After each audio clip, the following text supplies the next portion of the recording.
सभी साथियों को प्रेम भरी नमस्कार। प्यारे साथियों, जैसा कि हमारा स्वादेश जो कि कथामृत का चल रहा है और हम उसके 42वें अध्याय पर पहुंचे हुए हैं, जहां पर पिछले वीडियो में हमने कुंभ मेले के बारे में जाना।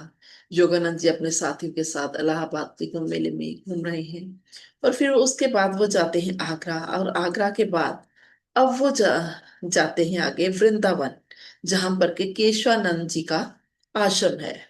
वहां उनसे मिलने के लिए गए और वो कहते हैं कि यहाँ केशवानंद जी को मिलने का उद्देश्य इस पुस्तक से भी संबंधित है, जो कि हम लोग साथियों पढ़ रहे हैं।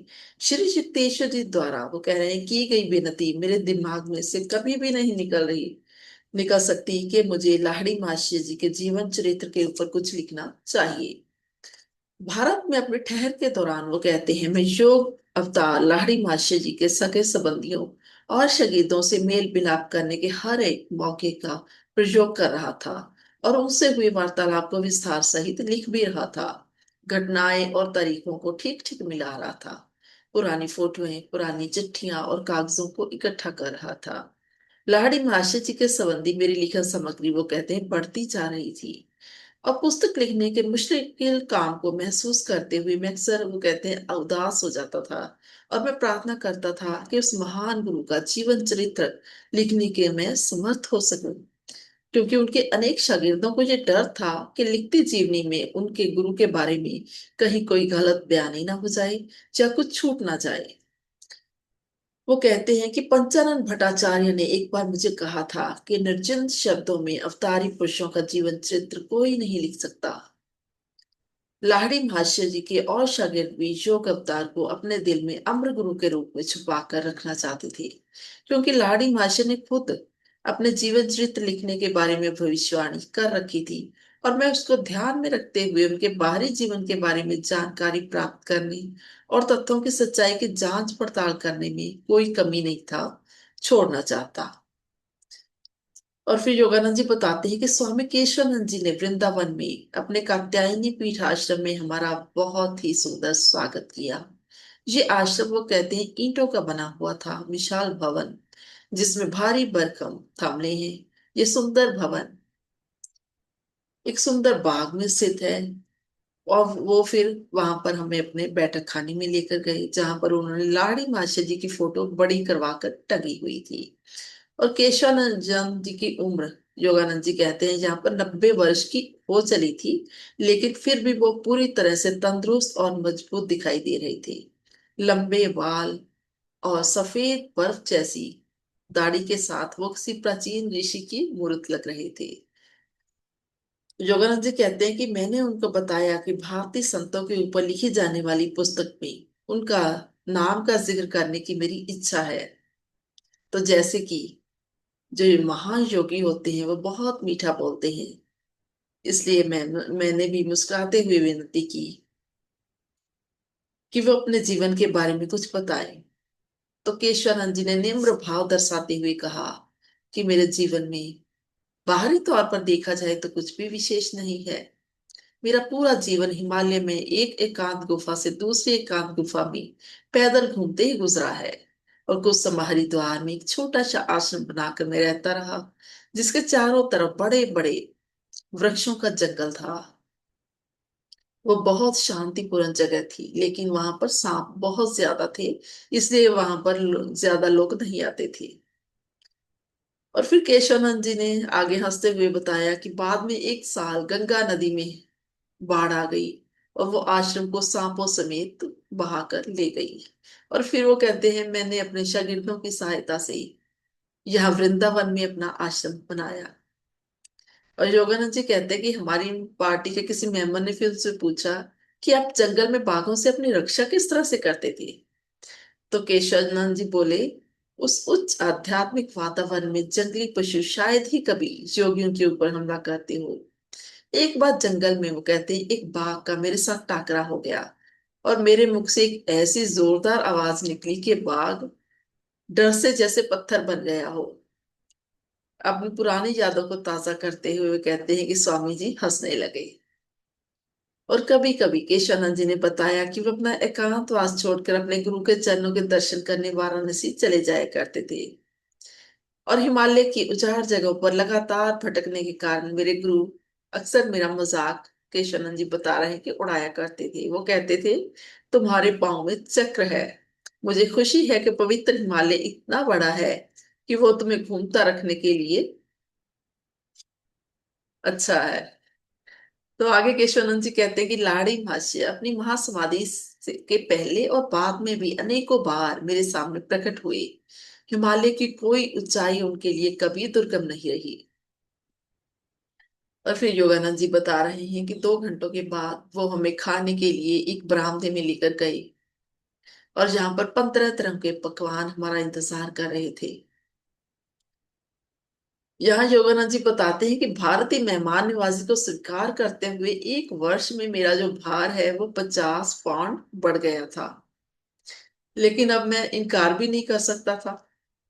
तो भारत में वो कहते हैं कि लोग गोल मटोल दिखाई देने वाले स्वामी को देखकर खुशी होते हैं। तो खाना खाने के बाद केशवानंद जी योगानंद जी को बाकी जो टोली थी उनमें से दूर ले गई, और उनसे बोले, तुम्हारा यहाँ आना कोई अचानक नहीं है। मेरे पास तुम्हारे लिए एक खास संदेश है। योगानंद जी कहते हैं कि मुझे उस वक्त ये सुनकर बड़ी हैरानी हुई कि उनके केशवानंद जी को मिलने की योजना के बारे में तो किसी को कुछ पता नहीं था। लेकिन फिर केशवानंद जी कहते हैं कि पिछले वर्ष उत्तरी हिमालय में बद्रीनाथ के पास घूमते घूमते मैं रास्ता भूल गया था, और मैं एक बड़ी गुफा के सामने पहुंच गया था, जो कि खाली थी, लेकिन उसकी पथरीली जमीन के टोए में अंगार दहक रहे थे। तो मैं उस गुफा में बैठ गया अंदर जाकर, और मेरी नजर लगी हुई थी प्रवेश द्वार के ऊपर, जहां से सूर्य की रोशनी दिखाई दे रही थी, कि मैं देखना चाहता था। वो कहते हैं कि इस गुफा में कौन रहता है, कौन अंदर आएगा। तो इतने में पिछली तरफ से वो कहते हैं आवाज आई, केशानंद, मैं खुश हूं कि तुम यहाँ आ गई हो। तो केशवानंद जी कहते हैं, मैंने तो हैरान होकर पीछे मुड़कर देखा, तो पीछे बाबा जी खड़े थे। वो वहां पर गुफा के अंदरले हिस्से में प्रकट हो गए थे। अनेक वर्षों बाद फिर से वो कहते हैं उनके दर्शन करके मेरी खुशी का ठिकाना ना रहा, और मैं उनके चरणों के ऊपर दंडवत लेट गया।